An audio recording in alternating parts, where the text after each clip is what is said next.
Welcome to this iTwin Developer Conference session, Grouping and Mapping, Organize and Report on Your Digital Twin Data. My name is Arnav Malik, and thanks for joining today. We're going to go through a couple different topics today. First of all, what is grouping and mapping? What is it for? We're going to go through key concepts. There's a lot of terminology and process to understand before you can really take control of grouping and mapping.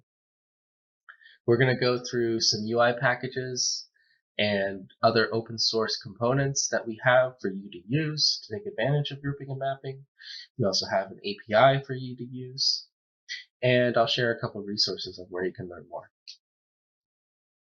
Okay, so what is it for? To me, grouping and mapping is a system to define different and distinct views of the data within an iTwin.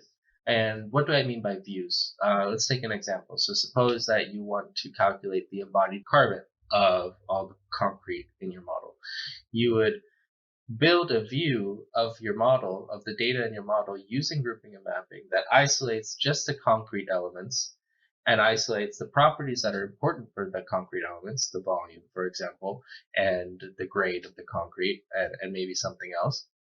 And you use that information, that view of the data, to then go and calculate or do that task.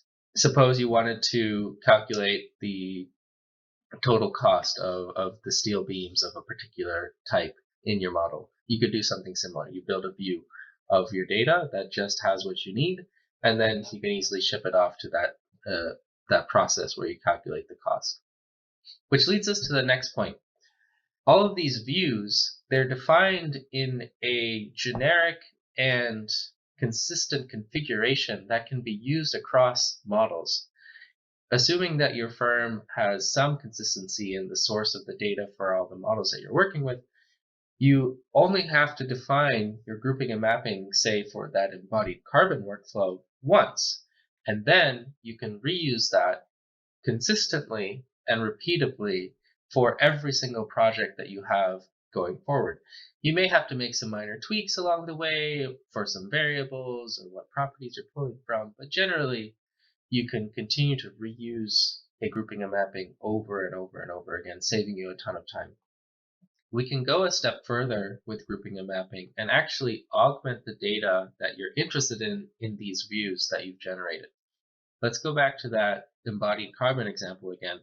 Suppose, for whatever reason, some of the elements in your digital twin did not have a volume for you to use to calculate that embodied carbon.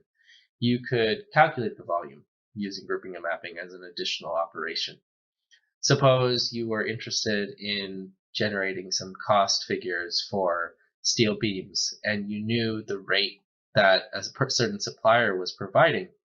You could write a custom formula where you take that cost factor from your supplier, multiply it by the length of all the beams in your model, and come up with a cost figure. It's very easy to use grouping and mapping and generate even more insights on top of what was already there in your digital twin. I know this is a lot of information, but don't worry, we'll dive deeper into all of this very shortly. But one more point before we move on. Everything that we've built around grouping and mapping, the UI components, open source UI components that you can use, the API, it's all designed to kind of increase the reach. Using the UI, you don't really need intimate knowledge of the Bentley iTwin ecosystem. You don't need to know how to write queries. You can interactively build these grouping and mapping views without a lot of programming knowledge, which is great.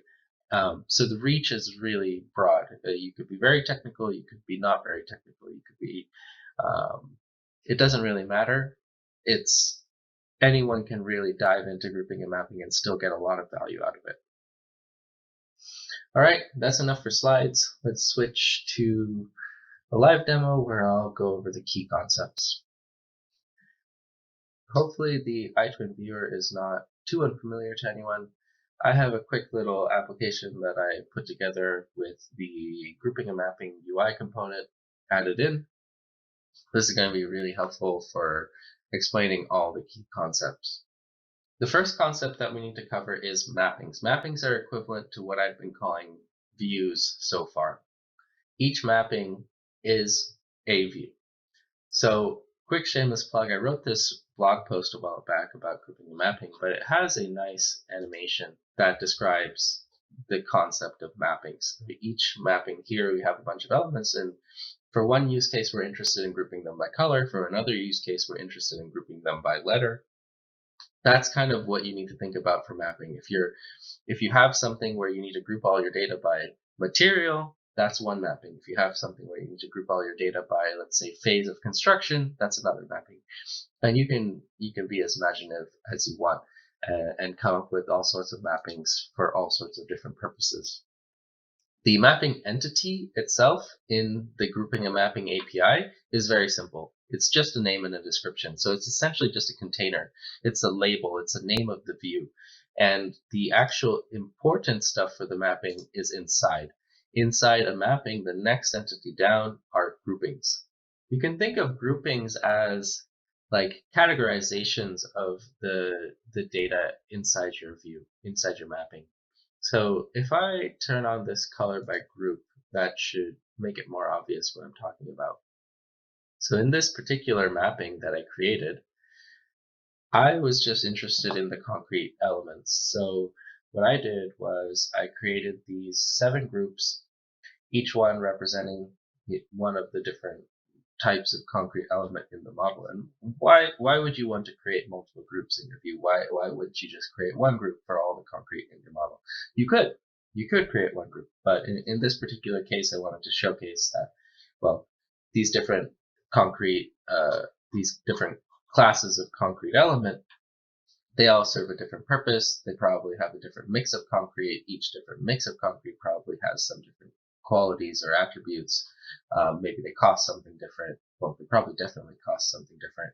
They probably also have different embodied carbon emissions and so on. So you have the ability within your mapping to create multiple groups of elements as well to then separate the data within the view that you created. So then that begs the question, how is a group defined? So each of these groups is defined by, internally it's defined by an EC-SQL query. So if we jump over to the details of the pile caps, I can show you this little info panel. And here you'll see that EC-SQL statement. And using the API, you can be as hardcore as you want. If you're very knowledgeable and experienced with EC-SQL, you can be very nuanced. You can create groups that are very, very specific. You can add, where clauses and so on, and filter down to exactly what you need to see, which is a very powerful tool. And once you define these EC-SQL statements, it's one and done, right? So this same statement, as you can see, is fairly general. It could be applied to another model, and that's the consistency and repeatability that I mentioned earlier on. Ideally, you shouldn't have to do this more than once. You go through the rigor of defining your mappings and groupings once, and then you reuse it as many times as you need to. On the other hand, suppose you aren't very skilled with EC-SQL or you're not a programmer, you can use the UI to do pretty much the same workflow. Everything I defined here I did using the UI. I did not actually use the API directly. So using this add group interface that we have, the steps are fairly simple. You create a new group. First step, you select an element that you're interested in. I'll grab the deck. You can look at the properties of that element that you just selected, and then you can expand your selection based on some filters. So I suppose I'm interested in all the decks. So I want to grab everything that matches this OBM deck category, and that's it. For someone that doesn't have the programming skills or the SQL knowledge, this is all you have to do to create a group. Okay, last piece to talk about is properties. So I'm going to go back into pile caps and we'll go through a couple examples of these. But There are three different types of properties currently supported in the grouping and mapping configuration that you can build. There's just the standard properties. These are properties that are available on the entities in your iModel already. So like if there was a length or something with the entity, then you could grab that. We have calculated properties. Calculated properties are derived from the 3D geometry. So a calculated property takes the shape of like a length, area, volume. Some of these are not applicable for certain elements, and you're just going to have to use your judgment there. But we can calculate the volume of a closed 3D object. We can take the bounding box and calculate the edge lengths, and so on. So that is one aspect of data augmentation. So these bottom two are kind of data augmentation, and the top one is just straight data extraction as is. Every property that you define has a name, of course. And finally, the last property type is a custom calculation. Here, what you can do is define a mostly freeform formula. The available functions that you can use and operations that you can use for defining formulas is all in our documentation, and I will show us that in a little bit. But here you can see that suppose I was interested in the weight of these pile caps. I could take the calculated property volume, and then I could input as a constant the density that I know these to be, and then I can calculate the weight. I could write a formula: volume times density equals my weight. I want to go through this in a little bit more detail, so let's create a new group and go through this exercise together. So I'm gonna do these. Let's do these columns. Column demo. Go to description, and I'm gonna select my filter like I already showed. Click save. So now I have a new group called column demo. And let's go through the properties. So over here, we click add property. Let's see, what might we be interested in for columns? So here, we could do height and width. Let's do height and width. We'll go with height, data type, number, quantity type, distance, save. Let's also add width, data type, number. Here's the width, save. So we have height and width, and we are interested in, let's say, volume. So I showed one way to get volume, right? So we can do the calc volume, and we've already seen this. But we have the height and width, so we can also do a formula to calculate the volume.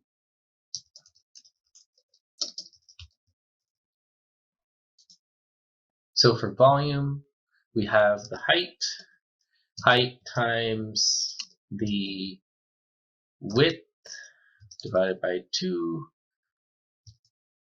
times pi. We have some constants that are in the documentation. We'll again look at that in a little bit. And we need to square the radius, so let's do exponentiation here.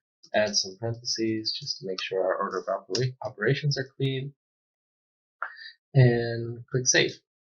So now that we have volume, we could do the other things that we were doing in other places. So we could multiply that by some factor to calculate whatever else.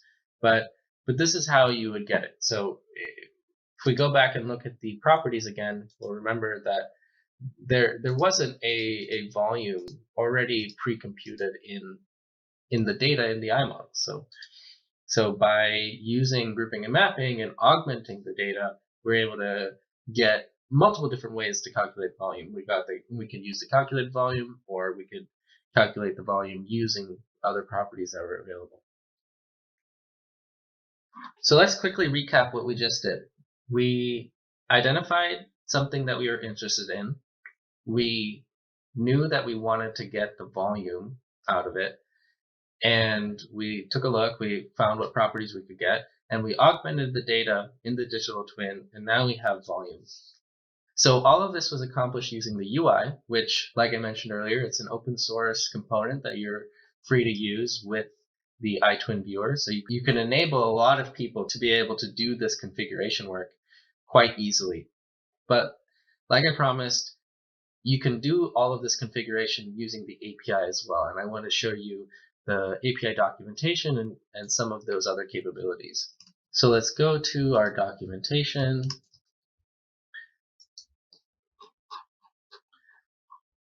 Here's reporting. We'll look at the mappings and then look at the custom calculations. So here we have information on all the operators that you can use, all the constants. We use pi, all the different formats that you can use for numbers, various syntax. There's a large library of functions that we also support. Everything here is inspired by JavaScript. So if you're familiar with JavaScript, you should be familiar with the syntax of the functions. Not everything's there, but a lot of things that we've identified as important aren't supported. And one thing that I did not cover is that you can also do string type variables and functions on string type variables. If there's, for example, a large encoded string in the raw data in your iModel, you could extract important pieces of information by trimming characters. You could concatenate multiple strings together to bring everything together into one variable. You could do various things. And this is all in the name of generating that view of the data as a configuration. Remember, this is all as a configuration, so it's repeatable. When we're done with this project and we need to move on to the next project, you don't have to go and define that a column's volume is identified like this again. You can just reuse this configuration and you'll get the columns volume. You'll get all those string variables that you're interested in. And you get all of that basically for free. You don't have to do all of that extra overhead and number crunching to get that useful information out of your digital twin anymore. Okay, I think that's enough for this session about grouping and mapping configuration and how you define these views. Let's quickly talk about how you extract the data defined by your grouping and mapping and consume it in your own applications, and then we can wrap up this session. There are a few more concepts to cover related to data access. There are two patterns. You can reach your mapping view either via the reporting APIs, or you can reach it using the iModel OData APIs.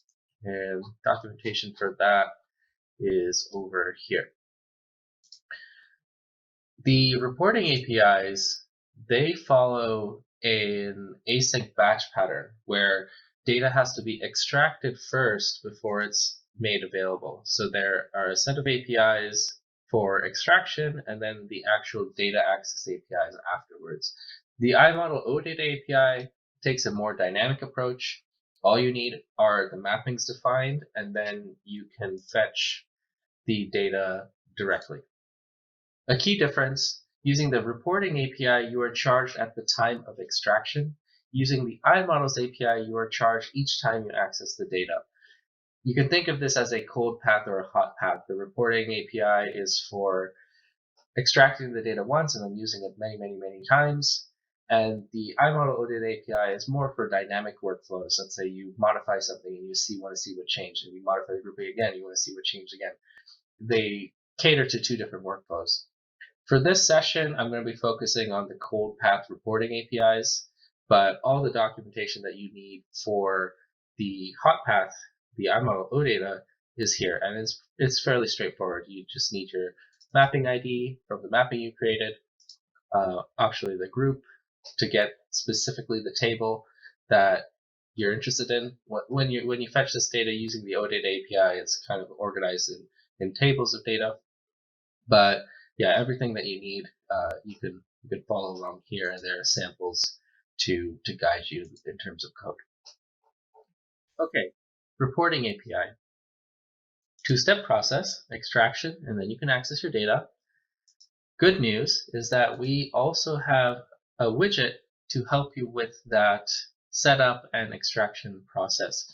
So with the reporting API, whenever you want to set up data to be accessed, you need to bundle that data into reports. Now, what does that mean?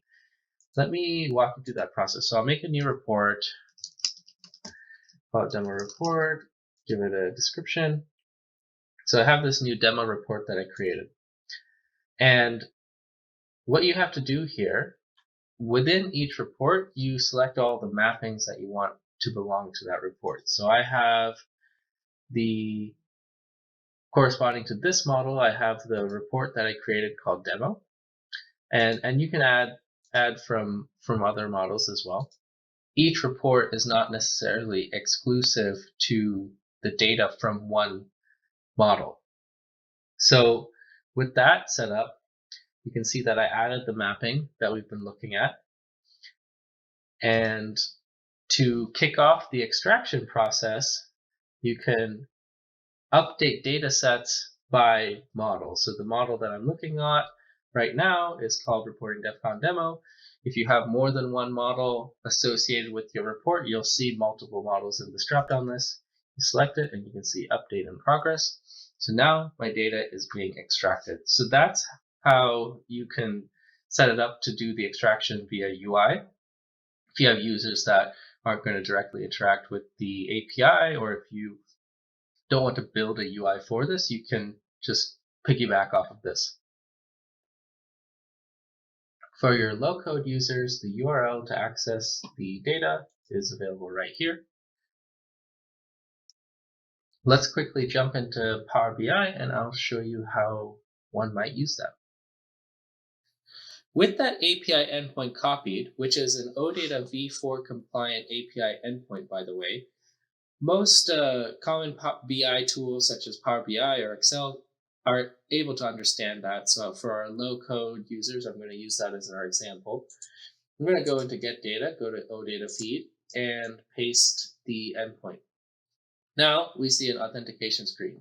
So I need to show you one more thing on how to generate an auth key, and then we can access the data.